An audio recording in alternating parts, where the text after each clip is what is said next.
Instagram'da bakarsın.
Bellidir, seninle görüşe gelmişəm dağlar.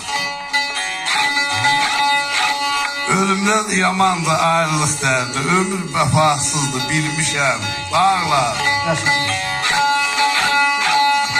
Göz açdım baktım bir seyrancaha, ürəkdən ah çəkdim baktım günaha. Gedib cavanlığım qozayam daha, əlimə hasarı almışam dağlar.